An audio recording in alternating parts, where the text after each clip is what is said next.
This week, we studied Doctrine and Covenants, sections 109 and 110. These chapters remind us of the gift of temples. They show the blessings God pours out when His children gather in His holy house. Take a deep breath. Let it out slowly. Settle your heart and mind into stillness as we begin today. In the spring of 1836, the saints in Kirtland, Ohio, filled the first temple of this dispensation. Many arrived an hour early, filled with hope and excitement. Angels were seen inside and even on the roof. The armies of heaven joined the saints in song and rejoicing. Because, after centuries, God's house was on the earth again. It was a place to receive His Spirit and be bound to Him in covenant. The Lord declared that this was only the beginning of the blessing. If the outpouring in Kirtland was just the start, then we live in a day of even greater blessings. Temples now dot the earth. Priesthood keys have been restored. The veil between heaven and earth continues to part, and you are invited into this story. Section 109 contains the dedicatory prayer of the Kirtland Temple. Joseph Smith prayed that God's people would feel His presence and power there.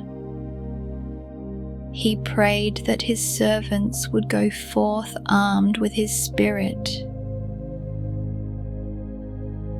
He prayed for protection, forgiveness, knowledge, joy, and peace. He prayed the temple would teach God's people from on high. Close your eyes for a moment. Picture the temple nearest you, its spire reaching to heaven, its doors open and welcoming, its light spilling softly into the world. What blessings have you felt entering God's house?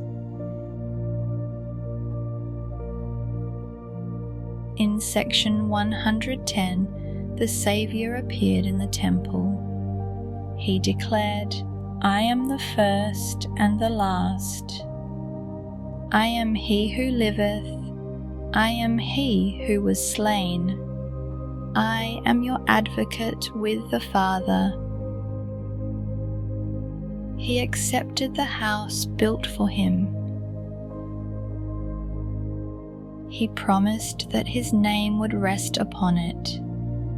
His glory would fill it, and His angels would guard it. This same promise is for you today. Every time you enter the Lord's house, His name is upon you. His glory fills you. His angels surround you. He strengthens you to walk forward with power. Soon after, Moses, Elias, and Elijah came to restore priesthood keys. through Moses, the gathering of Israel was renewed. Through Elias, the promises of Abraham were given again. Through Elijah, the sealing power bound families together across generations. Because of this, your life is forever blessed. Missionary work continues to gather God's children. Temple ordinances bind you to Abraham's covenant. Sealing ordinances unite your family for eternity.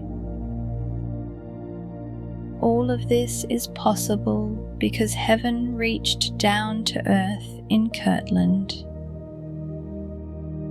President Russell M. Nelson asked us to consider how our lives would be different if priesthood keys had not been restored. Take a moment to think about it. How has your life been shaped by the gathering of Israel? How have the blessings of Abraham's covenant touched your family? How has the power of sealing ordinances strengthened your home? Because of the keys restored in Kirtland, these blessings are part of your story. They will bless generations after you. You live in the dispensation of the fullness of times. You live in a day when the Lord pours out blessings more abundantly than ever. He invites you to receive them. Take another slow breath. Imagine the light of the temple filling your soul. Imagine angels surrounding you with love.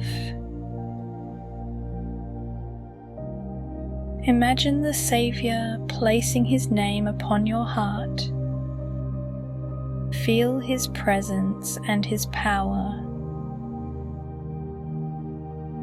This is what it means to be a covenant child of God today.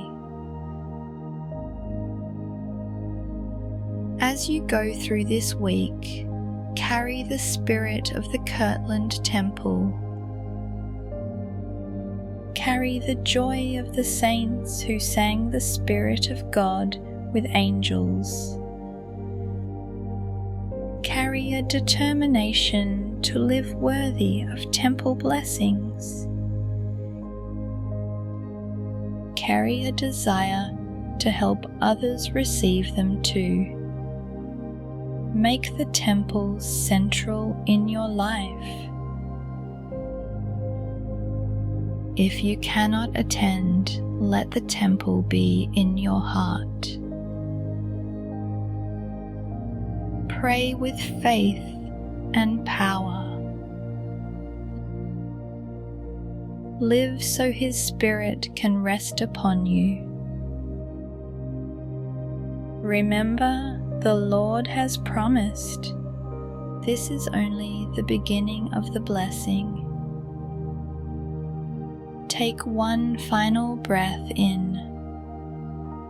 Let it out slowly with peace. Go forward today, armed with His power and love.